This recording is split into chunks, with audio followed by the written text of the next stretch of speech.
There we are, Kim. Nice to see Hello. you. Nice to see you as well, Um, Karen. yes, you look very happy and smiley and ready to go. So, again, to let everyone know, this is Kim Kleeman, the co-founder of Inner Circle, and she will be talking about flipping the script, Inner Circle success stories. So, Kim, I will get out of the way and let you do your thing, and I will speak with you soon.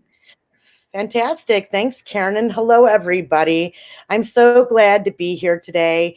And I wanted to just take some time to talk a little bit about a more entrepreneurial venture that I've done in the past year and how it's gone. So a little bit about myself. I come from a family of serial entrepreneurs. I'm one of 5 kids, and my parents owned bakeries and delis. We all worked in them in the Chicagoland area. 3 out of the 5 kids became entrepreneurs. So my older brother owns a bunch of real estate companies.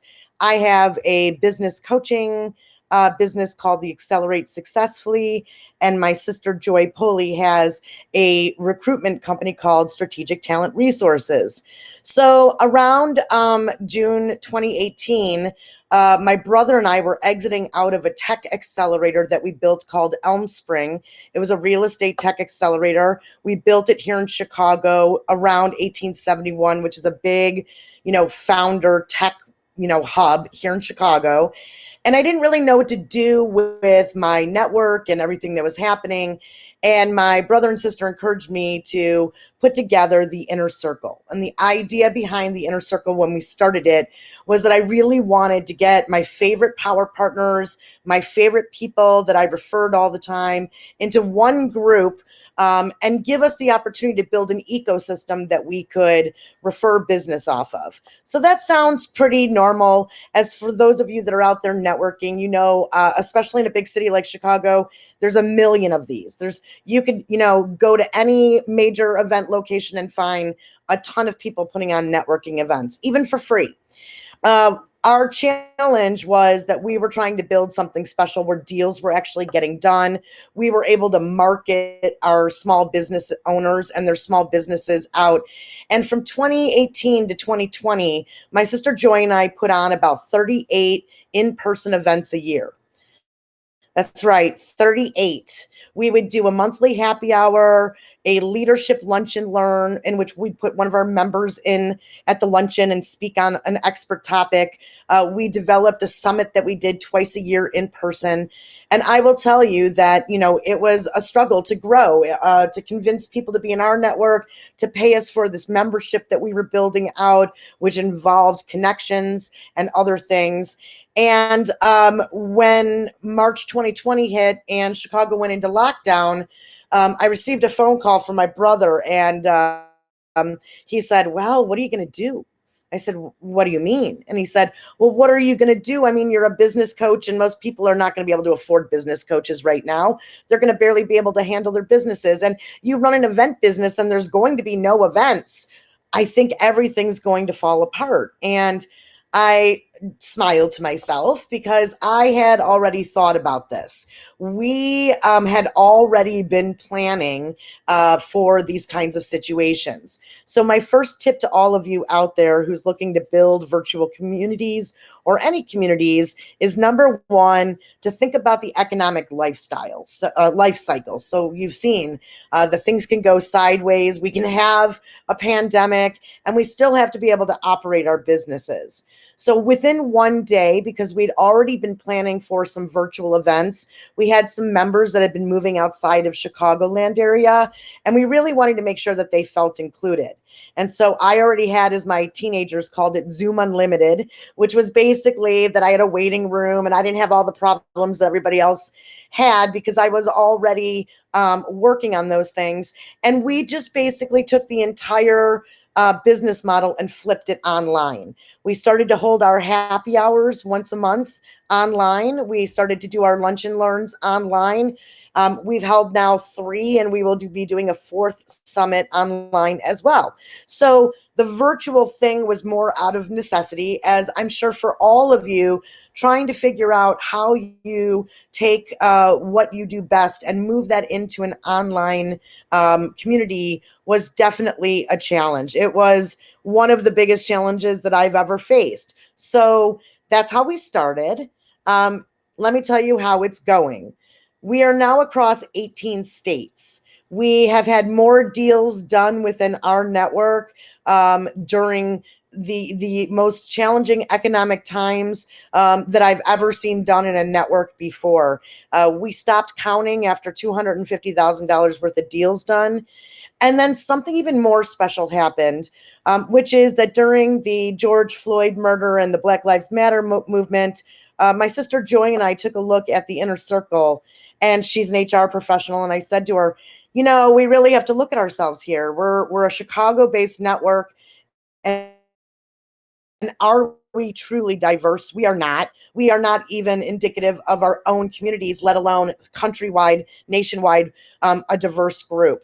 And so the first thing we did was we started offering 3-month free membership to any person of color who wanted to just network and talk about their business and connect with other professionals. Most of the people in the inner circle range from business development professionals, trusted advisors, CEOs of companies from 0 to 100 million, as well as consultants, speakers, and authors. So it's a really frothy, great little mix of everything that you'd want out of a network, a business network.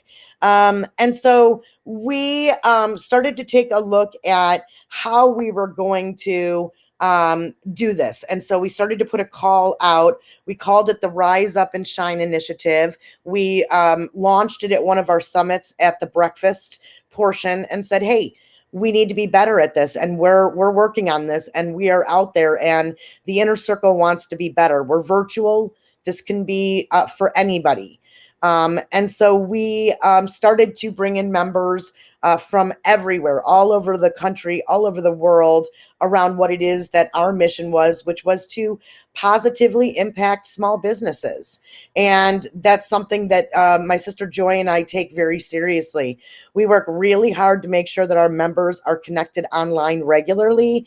And I would say the second tip I would share would be that you have to make it part of your own DNA, that I am online meeting people all the time.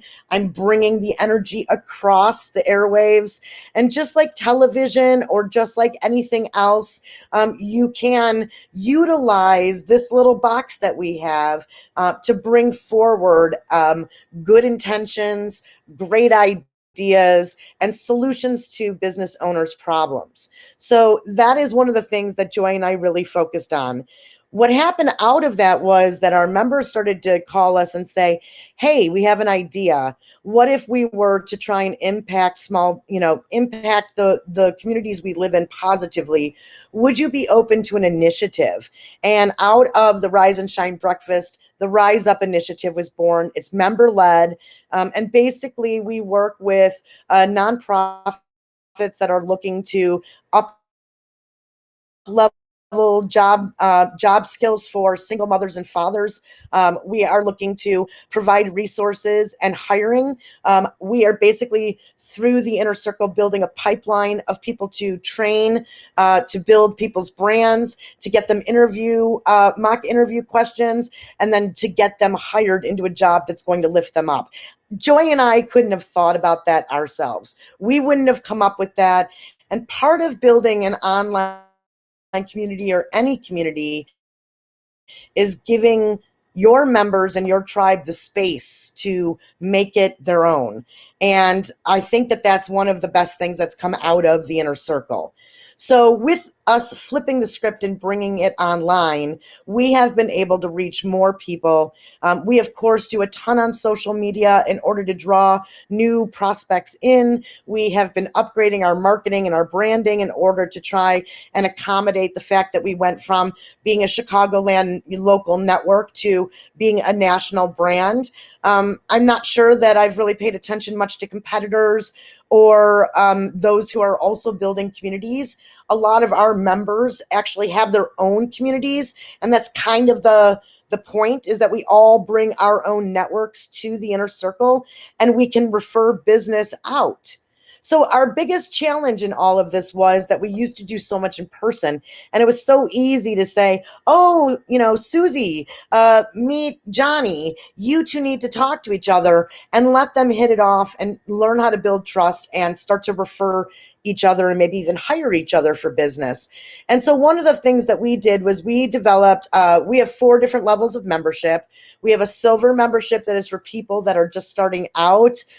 They need to build a network. Maybe they've been relocated, new job, a great way to dip your toe into our network. We have a gold membership that's for speakers and authors. If you are a speaker and author, I would love to talk to you so we can have you speak at one of our events, but also to understand how we promote those within our network and beyond. And then we have platinum and diamond level members that get a mastermind group, and they also get speaking opportunities in our summits and our leadership lunches. So what we really were missing was that lead generation connection, the natural thing that happens when people get together. And so we started to build something that isn't very original because we had mastermind groups already going at the highest levels, but we started to build squads, which were industry specific hub and spoke groups, nothing new to those of us that are in events. But because the Inner Circle's motto is collaboration and not competition, naturally people will choose who they like to work with, not just the one guy that does insurance in your group. And so we have that as a general motto for the Inner Circle. And what we really wanted to do in the squads was to bring all level members together and then have them be able to learn how to refer business, develop leadership skills, find ways to sell together, go for those bigger opportunities, learn how to make deals with one another, and develop themselves as power partners. And so that's really what my last tip to all of you is today, which is the consistency of showing up, having an agenda, making sure that our members are getting what they want out of what we're giving, allowed for us to continue to not only grow but thrive over a time where most everybody in the event industry was truly struggling. And I don't pretend that I have any secret keys to this message or how a community can grow. What I can tell you is that every day I got onto the social media channels. Every day I promoted my members in my tribe. Every day I listened to what they needed. We did a lot of webinars that were just pop-up webinars around PPP money, or a working parents town hall, because we had a lot of companies that support working parents and sell to them. We had all kinds of things that we needed to put together in a more unified way to get out to the general public that the Inner Circle was really important. The last thing is that the last speaker, Liren, was talking about his really, really cool event box idea around vetted resources. And I wrote that down because I'm definitely going to check it out. Thank you. But we too did something similar to that, which is that we developed the Small Business Essentials program. And that essentially is our business directory of Kim and Joy's favorite companies. These are people that have developed an offering in order for you to dip your toe in, whether it's to talk to an attorney without getting charged right away, or it is to work with a photographer, or to try to figure out a way to grow your marketing and your sales. And so, we call it the Small Business Essentials program. We are really excited that we have that. And if anybody here today would love a copy of our Small Business Essential Program directory, you can feel free to reach out to me. Our website, which is a little stealthy, is not theinnercircle.com or anything like that. Our website is oinnero.com. It's inner between two circles, oinnero.com. And I'd love for any of you to check it out. We have heard from our members, our CEOs, who we've asked and surveyed recently, what is one thing they're not going back to that they're going to preserve? And a lot of them talk about networking virtually, that they want to skip driving downtown for an early breakfast or trying to stay for another networking event after a long day of work in the city or wherever they commute to. Our members in Chicago, the suburban to the city thing and back and forth is exhausting. And for those of you that are in areas in which you don't even have access to networking opportunities, this is where we really just talked about that it shouldn't take you a half day to hop online, meet some new people, set up some follow-up conversations, and find the opportunities to make your business or your event grow. So my Accelerate Successfully business, which is my coaching business, I help people grow events, top line growth, marketing and sales. The Inner Circle is built to market small businesses in a way that they can afford to do it by paying a membership. And we collectively together are lifting each other up. I also would just give an invite out. In October, we will have our summit. The theme is Grit and Grace. And we will be talking about how to take what we've all been through and turn it into opportunity for 2022. So, I am so excited to be here, be part of what you're doing. If there are any questions, you can feel free to reach out to me at kim.kleeman@acceleratesuccessfully.com or reach out to me on our Inner Circle website.